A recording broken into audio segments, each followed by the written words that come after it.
I also have with me Sanjay Dubey, who's the editor of all the Hindi editions of Tehelka. They have amplified all the publications that he does in Jharkhand, UP, Bihar, Madhya Pradesh, Chhattisgarh, has amplified Tehelka's voice hugely, and it's a great honor to have him on stage with me also. A large part of Tehelka's work is focused on issues of land, forests, tribals, water, mining. As you saw from the film, to be an activist in India, to speak for a worldview that is seen to be a losing side of the game is a very difficult business. There is no rewards for it.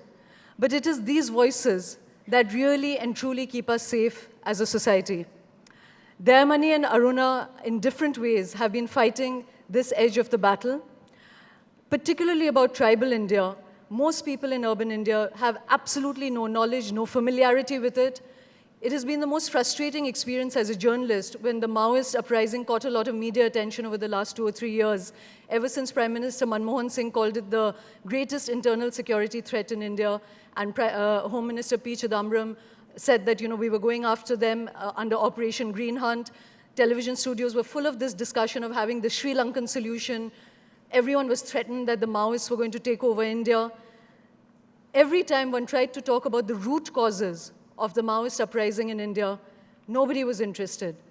Nobody was interested over why the tribals of India, the indigenous populations of India, feel that they do not belong, and why sections of them might want to pick up the gun, why they feel that they're being done out of their own resources. People were not interested in those root causes. They saw anybody who spoke up for them as Maoist sympathizers. It's therefore a great privilege for us to hear Dayamani talk about the tribals, about why their relationship with forest and land and water is so special, and why that protective relationship will keep even urban India and the idea of the way we want to progress safe. तो शुरुआत में दयामनी जी, I'm going to do this in English and Sanjay will do this in Hindi so that our international audience can also be part of this. So Dayamani ji, can you explain to us the special relationship between forests and tribals? Many people see tribals as, why don't they just give up their land? उनको rehabilitation मिलेगा, उनको पैसा मिलेगा, तो अपना ज़मीन क्यों नहीं देते हैं? सबसे पहले झारखंड के आदिवासी, भारत के आदिवासी और पूरे विश्व के आदिवासियों की ओर से आप लोगों को मेरा जोहार। एक तो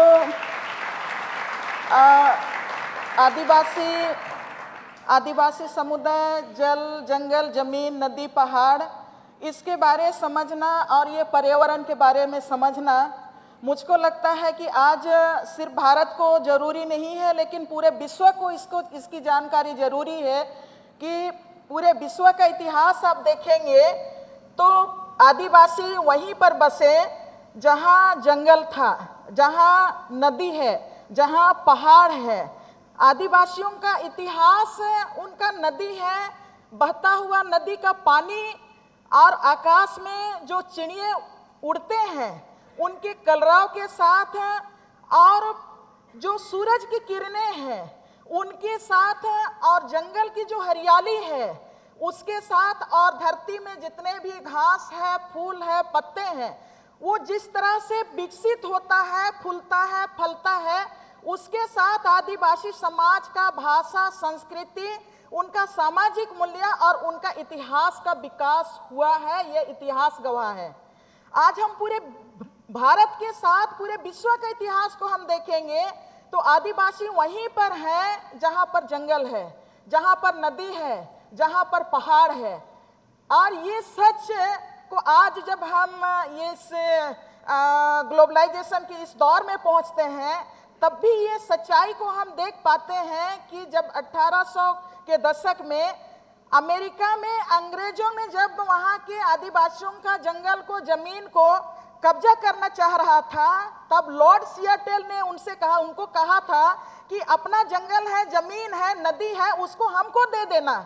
लेकिन लॉर्ड सियाटेल ने कहा था कि हमारा सूरज की किरणों को हम तुमको कैसे दे सकते हैं, हमारे नदी के पानी को हम तुमको कैसे दे सकते हैं, और हमारे जंगल की हरियाली को, शुद्ध हवा को, शुद्ध पानी को हम तुमको कैसे बेच सकते हैं, इसका कीमत क्या तुम दे सकते हो? मेरे मित्रों, आज पूरे भारत के साथ झारखंड में भी आदिवासियों का जो जंगल के साथ जो रिलेशनशिप है माँ और बेटा का है। जंगल ही हमें 6 महीना हमें पालती है, खुद पालती है। 12 महीना होते हैं साल में, हर 12 महीना का अलग अलग सीजन, 3 सीजन 4 सीजन होता है। हर सीजन में हमें फल देता है, फूल देता है, कंद देता है, मूल देता है। और उसी के साथ हमारा भाषा है, हमारा संस्कृति है, हमारा इतिहास है, वो भी अपने आप उसके साथ जिंदा पूरा 12 मास चलते रहता है, जिसको हम अपने गीत के द्वारा, अपने भाषा के द्वारा, अपनी संस्कृति के द्वारा हम देश के सामने रखते हैं कि हम जंगल के साथ जीने वाले हैं। और दूसरे समुदाय के लिए जंगल एक जंगल ही होता है, एक पेड़ होता है, जमीन का टुकड़ा होता है, नदी बोतल बंद पानी होता है, जिसको हम कमोडिटी के रूप में आज की तारीख में मानते हैं। लेकिन आज ये पानी है, हमारा कम्युनिटी राइट्स है, जंगल है, हमारा कम्युनिटी राइट्स है, हमारा हेरिटेज है, ये हमारा संपत्ति नहीं है, ये सेलेबल नहीं है आदिवासी समाज के लिए। और ये आदिवासी समाज के लिए सेलेबल नहीं। शहर में लोगों का मानना है, और बड़े बड़े उद्योगपति हैं या उद्योग हैं, उनका ये मानना है कि ये सब आज के समय की ज़रूरतें हैं। अगर ये सब चीज़ें, अगर माइन से मिनरल्स नहीं निकालेंगे, स्टील नहीं लेंगे, तो विकास नहीं होगा, तो कुछ भी नहीं बनेगा। तो इन दोनों चीज़ों में तालमेल कैसे बिठाएंगे? आपका ये कहना है कि बिल्कुल कुछ नहीं किया जाए? नहीं, पहले तो आप मुझे पूरा करने दीजिए कि आज पूरा दुनिया कहती है कि हम तुमको मुआवजा देंगे, जंगल के बदले में पैसा देंगे, नदी के बदले में पैसा देंगे, जमीन के बदले में पैसा देंगे। मैं आप लोगों से पूछना चाहती हूँ कि इस ऑडियंस में जो भी है, क्या अपनी माँ को किसी ने बेचा है आज तक? क्या अपनी अबरू को बेचा है? अगर नहीं बेचा है तो हमारा आदिवासी समाज का मानना है कि हमारे भाषा, हमारा संस्कृति, हमारा इतिहास का किसी भी मुआवजा से आप भर नहीं सकते हैं। किस मुआवजा की बात करते हैं? क्या शुद्ध हवा पानी का आप हमको दाम दे सकते हैं? हमारे इतिहास का दाम दे सकते हैं? नहीं दे सकते हैं। जहां तक आप बोल रहे हैं कि क्या इससे विकास, औद्योगिकरण नहीं होगा तो विकास नहीं होगा, मैं चैलेंज करना चाहती हूँ एज ए आदिवासी महिला, और मैं पूरे भारत को ये बताना चाहती हूँ झारखंड के द्वारा कि आदिवासी लोग ही सस्टेनेबल डेवलपमेंट की बात कर सकते हैं। आप लोग हम लोगों को पढ़ाते हैं सस्टेनेबल डेवलपमेंट, लेकिन what is the meaning of sustainable development? हम लोग समझते हैं सस्टेनेबल डेवलपमेंट का मतलब होता है बैलेंस विकास। एक तरफ कृषि का विकास हो, एक तरफ नदियों का विकास हो, उसके साथ मानवीय मूल्यों का विकास हो, उसके साथ सामाजिक मूल्यों का विकास हो, इतिहास का भी विकास हो। ये है सस्टेनेबल डेवलपमेंट। और हम आपको यह कहना चाहते हैं कि जब तक आप कृषि का विकास नहीं करेंगे, पर्यावरण का विकास नहीं करेंगे, खेती का विकास नहीं करेंगे, तो यहाँ देश में कोई भी विकास संभव नहीं है। Aruna,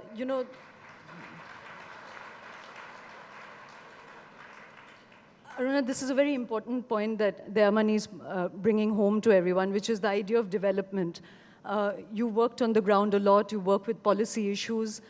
There is a real sense in urban India particularly that development can only have one face, and that is industrialization, it's urbanization. Can you explain why this is a flawed idea? And this question also that everyone flows, that if tribal India is poor, if there's no health, there's no education, that how is progress to come without industrialization and urbanization coming there? Well, I'll begin by saying that I don't work in a tribal area. I work in a very poor caste Hindu society, and therefore the parameters of my work are very similar and somewhat dissimilar to what Dayamani faces. We are people who live without any natural resources. We are people who are living in man-created jungles or industry-created jungles. We don't have any natural resources. We don't have water, we don't have forests, we don't have fuel, we have nothing. So I come from another context. Having said that, let me say one thing, that Papa CJ was his name. I came in the middle, so I didn't hear him. He said that India is not an easy country to understand. If it's so for the sense of humor that we provoke and the kinds of things that people say about us, it's much more so in the perspectives that we have of development, of what we want. We are placed in different places. We are Dalits, we are women, we live in very poor areas, there's rape of all our land, So when we look at it that way, what does development mean to a poor person? It means displacement, it means disorientation, it means starvation, it means migration, it means death. So in that context, we have to understand that it has to be balanced. We talk about balance, that's what Dayamani is saying, that we talk about balance, but as soon as people agitate, they say that they don't want it, whether it's a Ram Sharmila who doesn't want the Special Powers Act, or whether it is in Jharkhand, whether it's a Binayak Sen, of course he's the most prominent figure, but there are many others. So many people are languishing in jails. All that they've asked for is decent development. They've asked for schools, they've asked for functioning government, they've asked for a government without corruption, and they are jailed. I'm sure that there is a record on me as a Naxalite. There have been statements in the public domain in newspapers in the last 6 months saying that I have CPI-ML affiliations made by one of the right-wing political groups. So the thing is that if you oppose, if there is dissent, if there's genuine disagreement, and if a democracy cannot take it, then there's something wrong with that democracy. And I want to say, and quite clearly, let me tell you very frankly, honestly and truthfully, Shekhar's sitting somewhere here who's helped draft the law for the right to information, but if it hadn't been for the struggle of poor peasants who sustained the struggle for 11 years, the energy and the fight for RTI would have failed. It's been the gift of very ordinary people to the elite in India and to the world, the right to information. So, poverty, illiteracy does not mean we cannot think. Thinking is a separate function, and it is not related to how much you can read or write. And often, because we read and write, we tend to cram our hard disks with too much stuff and it collapses, it seizes. What do you call it? It crashes. So that's the end of it. So I think the common sense of ordinary people, whether it's Eduardo Galeano, because I'm a literate woman, I've read Eduardo Galeano, or whether it is Mahatma Gandhi, or whether it's Marx, or whichever political ideology you subscribe to, it's the common person's common sense that we need. And the moment we lose that common sense, we are finished in democracy. And I think India's poor, whether they are the Adivasis or whether they are the other caste Hindus, whether they are in cities or villages, have kept our nose to the ground. Today, you look at what's happening in the US, what's happening in Wall Street. I've heard that there may be bread riots in the US very soon. India has been telling you this, India's people have been telling you this, that if you have lopsided development, if you think only of profit, and you don't think of equity, justice, and if you don't think of sharing, it's written very large on the horizons of India's future that we'll have worse riots than we have ever had before. And they will not be because you're Hindu or Muslim or Sikh or some other religion. It will be because people are starving, people can't see their children die, and therefore there will be a huge uprising against people who have it. People who are now sitting in positions of policy making therefore cannot, like the Planning Commission, arbitrarily say that you can live on 25 rupees if you live in rural areas and you can live on 32 rupees if you are in urban areas. Before we ask Dayamani ji about her experience on ground, you know, there is a sense that bringing industry to a place, bringing mining to a place, will increase the economy of the place. As journalists, all our reporters go out on the ground. I personally have gone to the ground.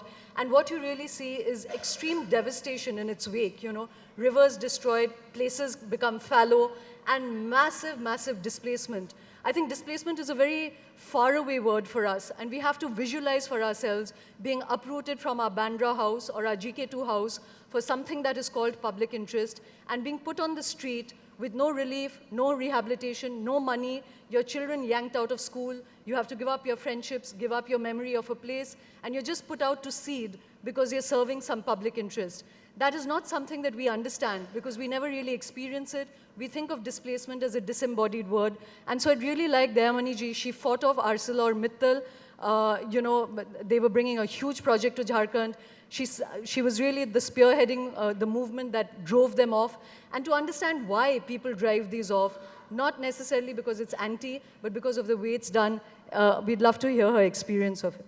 Dayamani जी, ये जो ArcelorMittal वाला जो आपका experience है, जो आपने इतना संघर्ष किया है और बहुत लंबे समय से करते आ रहे हैं, ये संघर्ष क्यों रहा? क्योंकि आप जो बैलेंस की बात कर रही थी अभी कि बैलेंस बनाना पड़ेगा, तो यही आर्ग्यूमेंट उनका भी है। वो लोग भी यही कहते हैं कि आप लोग अपने यहाँ उनको बिल्कुल शामिल ही नहीं करना चाहते हैं। आपकी यंग जनरेशन है, वो एम्प्लॉयमेंट चाहती है, वो चाहती है नौकरियाँ, लेकिन आप तो वो बैलेंस कैसे बने? उनको भी कहीं उनके लिए कोई गुंजाइश बनती है आपके यहाँ? एक तो आपने जो सवाल किया कि मैं लड़ रही हूँ और आप खुद ने कहा कि मैं लंबे समय से लड़ रही हूँ।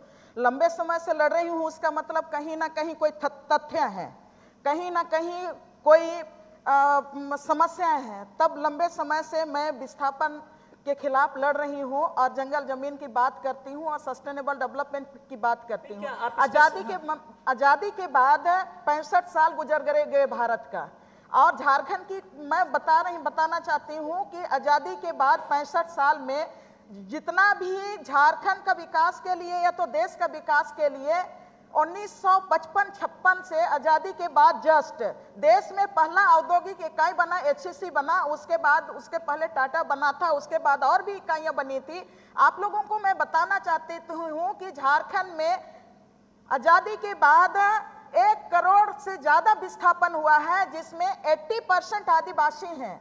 आज की तारीख में वो विस्थापित जनता कहाँ है? सरकार के पास आंकड़े नहीं हैं, गवर्नमेंट के पास आंकड़े नहीं हैं, किसी मीडिया के पास आंकड़े नहीं हैं, किसी सामाजिक कार्यकर्ता के पास आंकड़े नहीं हैं। आंकड़े हैं तो हमारे पास आंकड़े हैं। उनको जो तिल के मर रहे हैं HCC विस्थापित के बच्चे, जो तिल के मर रहे हैं, टाटा बिरला के विस्थापित के बच्चे मर रहे हैं, जो बोकारो स्टील प्लांट के विस्थापित बच्चे मर रहे हैं, उनके जीवन को देखने के बाद कि आज जिस डैम से 64 गांवों को जाने के बाद पूरा इंडस्ट्रियल एरिया को पानी दिया जा रहा है, लेकिन विस्थापितों के घर में आज एक बूंद पानी भी नहीं मिल रहा है। उनके बच्चे एक टेबलेट के लिए मर रहे हैं। आज उनके पास नौकरियां नहीं है, उनके घर सर के ऊपर छत नहीं है, उनके तन में कपड़े नहीं है। यही आज हमको बोलता है कि नो मोर डिस्प्लेसमेंट। अगर न्याय चाहिए, और जैसे आप लोगों ने हमसे पूछ रहे हैं कि विकास कैसे होगा, विकास इस तरह से होना चाहिए कि आज़ादी के बाद जितना भी माइनिंग हुआ है उस इलाके में, झारखंड में आप पूरे हजारीबाग जिला देखिएगा, कोडरमा जिला देखिएगा, बोकारो देखिएगा, पूरा गिरिडीह इलाका देखिएगा, पूरा माइनिंग के चलते पूरा लाखों लाख एकड़ जमीन वहां पर बंजर हो गया है। उत्तर झारखंड की तमाम नदियां प्रदूषित हो गई हैं। जो एक दिन जीवन रेखा नदी के नाम से जाना जाता था, बोकारो की नदी, दामोदर की नदी, पूरा नदी प्रदूषण हो गया है। आज वहां का एक एक बूंद पानी ना तो जानवर पी सकता है, तो खेत के लिए उपयोग किया जा सकता है, ना तो आप किसी प्लांट में ले जा सकते हैं। आज तमाम नदियां मर गई हैं। तो ये जो हमारा सवाल है कि अगर आप विस्थापन, आप इंडस्ट्री की बात करते हैं, तो आपके पास साइंस है। बंजर भूमि को आप क्यों उसको उपजाऊ भूमि नहीं बनाना चाहते हैं? प्रदूषित नदियों को आप जिंदा करना क्यों नहीं चाहते हैं? पूरे झारखंड की नदियां सूख रही हैं, उसको जिंदा करना क्यों नहीं चाहते हैं? हमारा मतलब है ये है डेवलपमेंट। और जितने भी आज विस्थापित होके बेघरदार होके मजदूरी कर रहे हैं, रेजा कर रहे हैं, बंधुआ मजदूरी की जिंदगी जी रहे हैं, उनको आप रिहेबिलिटेशन करने की बात कीजिए, उनके छत बनाने की बात कीजिए, उनके बच्चों को शिक्षित करने की बात कीजिए, उनको इंजीनियर बनाने की बात कीजिए। तब हम आपके साथ ये सहमत होंगे कि औद्योगिक घराने आएंगे तो यहाँ पर आपका विकास होगा। जहां तक ArcelorMittal की बात है, मैं ArcelorMittal की बात केवल नहीं करना चाहती हूं, इसलिए मैं ArcelorMittal की बात केवल नहीं करना चाहती हूं। जरूर मैंने 6 साल तक लड़ाई लड़ा, और यहाँ हमारे झारखंड में 104 कंपनियों के साथ MOU झारखंड सरकार ने की है। झारखंड अलग राज्य बना 2000 में, और 10 साल के भीतर में 104 कंपनियों के साथ MOU हुआ है। आप लोगों को मैं बताना चाहती हूं कि झारखंड का क्षेत्रफल 79,714 वर्ग किलोमीटर है। मेरे मित्रों, एक कंपनी को 104 कंपनियों में 98 कंपनियां हैं सिर्फ माइनिंग पर, सिर्फ आपका स्टील मेकर कंपनियां हैं, और एक कंपनी को आयरन ओर चाहिए, कोल ब्लॉक चाहिए, सब कुछ चाहिए, डैम चाहिए, सब चाहिए। आप लोगों को मैं बताना चाहती हूं कि अगर तमाम कंपनियों को यहाँ विकास के नाम से अलाउ किया जाए, पूंजी निवेश करने के लिए दिया जाए, आर्सेलरमित्तल को सिर्फ आर्सेलरमित्तल को 12,000 हेक्टेयर चाहिए, सिर्फ स्टील प्लांट के लिए और पावर प्लांट के लिए, माइनिंग के लिए अलग से चाहिए, आयरन ओर के लिए अलग से चाहिए। अगर 104 कंपनियों को आप अलाउ करेंगे तो झारखंड के किसानों के हाथ में, आदिवासियों के हाथ में 1 इंच भी जंगल और जमीन नहीं रहेगा, 1 बूंद पानी भी नहीं रहेगा। हम इसका विरोध करते हैं, और इसका विरोध इसलिए हम करते हैं कि मैं अपने लिए नहीं कर रही हूं, लेकिन सारे लोग अपना अगला जेनरेशन की बात करते हैं। अगर हमारे पास सब कोई कहते हैं कि झारखंड मिनरल रिच स्टेट है, लेकिन मिनरल रिच स्टेट है उसका मतलब क्या है कि अभी आप इसी दशक में 2010 और 11 में पूरा मिनरल्स को आप उजाड़ दीजिएगा, आपका आने वाला भविष्य को क्या दीजिएगा, आने वाला पीढ़ी को क्या दीजिएगा? क्या शुद्ध हवा उनको देने का अधिकार आपको नहीं है?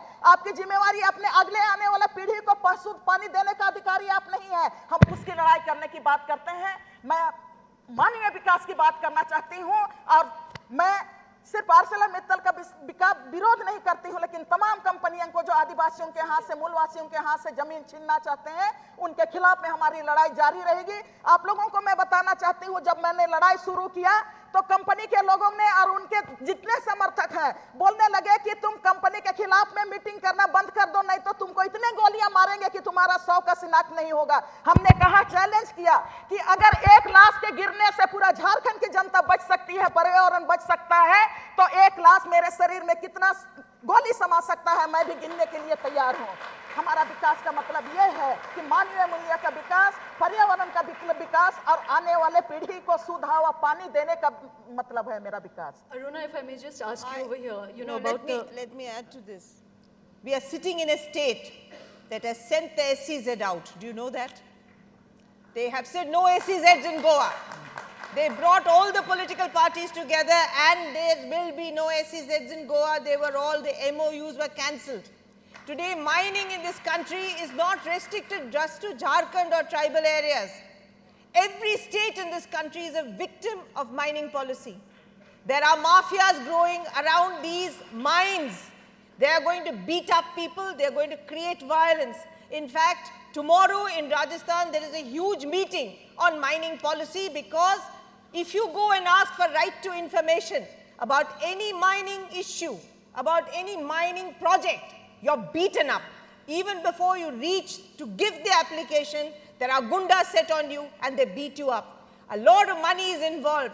So I think development without the rule of law, development without social justice, development without transparency, without the right for the people or the sovereign of this country, the electorate, to participate in those decisions, without being accountable, without delivery, without the right to reject the people who, or anybody, the civil servants particularly. We talk so much about the politicians, but the civil servants who misguide all the politicians, them too, because it's this whole gamut of people who have arbitrarily decided that they know best where India should go, and they are less than 1%. They are less than 1%. It is therefore very necessary for all of us and all our voices to be heard. We need platforms. Tehelka hears us now and then, but we need to battle with government to create these platforms where, like Mahatma Gandhi, when he went around the whole of India listening to our voices and fashioned a campaign and a national movement, politicians and civil servants need to listen to people. We don't want to destroy this country. We are not terrorists. We are not extremists. We are concerned because we live in places where without these essential necessities, there is no life for us or for the country. It is an important thing to remember. So I think what we really need is a change in governance policy. We need to open up more. CBI has been put under wrap. Anything that smells a little bit of suspicion that the civil servant or the politician will be more accountable is put under wrap. What we need to fight for is a far more transparent system where everyone knows, not only the people who lose their land in Jharkhand, but people like you who sit somewhere else but who are concerned about the country. You need to know whether there will be profit, whether there will be growth, whether India will actually get a piece of the cake or not. In many cases, even in signing of the MOU, there's corruption. So I really do think, I was in a BBC program 11 years ago. I was the only activist, the others were corporate bodies. And they asked us about corruption. And corporate bodies said it's very easy to bribe southern countries to get anything through. They said they can make policy, they can make policy made, they can bribe political parties, they can bribe civil servants for anything, for to do anything. So if this is the state of governance, I think one of the nerve centers of making accountable development is to make sure that policy making, whether the pre-legislative, as we've been debating the last so many months and years, or whether it's policy in parliament, will have to be made transparent and accountable to the people, not merely the PDS, not merely what's happening at the grassroots level, but the whole gamut of things. And here I'll quote Sushila, my friend, and I'll speak in Hindi. She came to Delhi in 1996 and they asked her, "यहाँ क्यों आई हो? तुम्हें सूचना के अधिकार से क्या लेना देना है?" तो सुशीला ने कहा था कि मेरे बेटे को मैं 10 रुपये दे के दुकान बेचती हूँ, वो वापस आता है तो उससे मैं हिसाब लेती हूँ। ये सरकार मेरे नाम पर अरबों खरबों रुपए खर्च करती है, हिसाब नहीं लूंगी क्या? हमारा पैसा, हमारा हिसाब। So that is the spirit we need.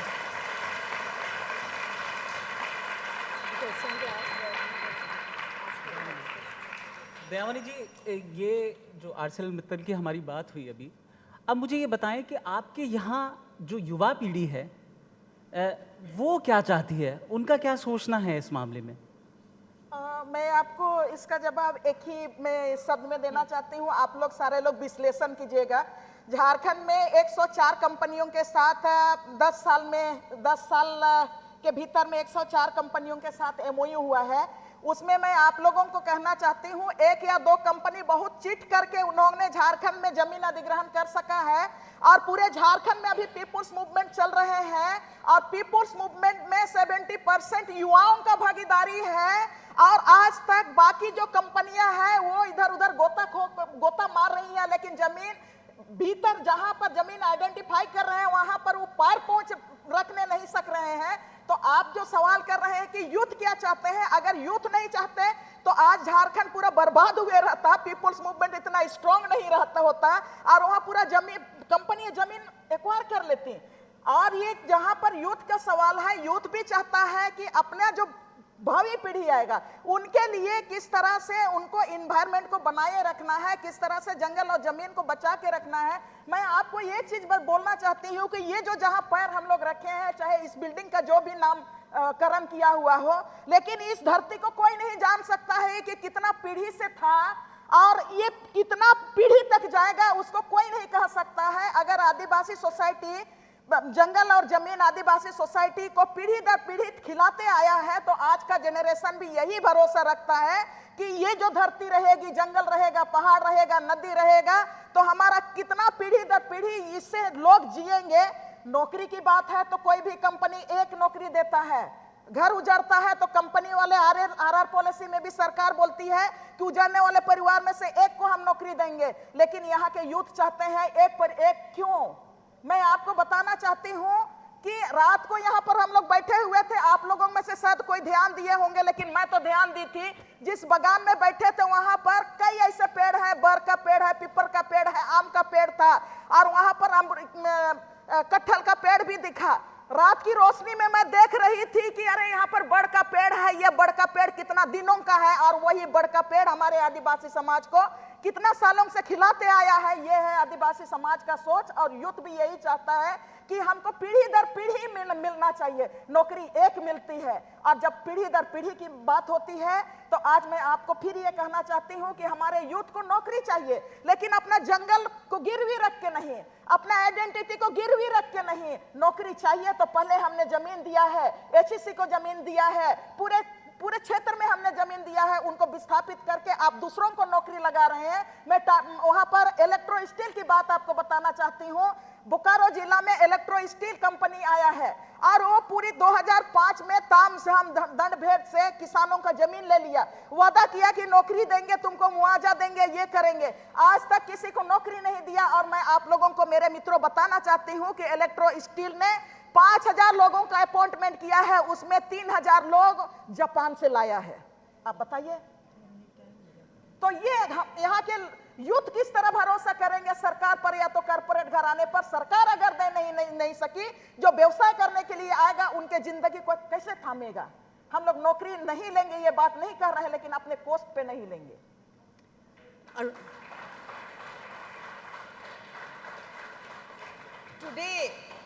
Today, if you look at how power functions, we hit at politicians. Yes, they are responsible. But behind the politician today is corporate power and money. Power today vests in many institutions and many bodies.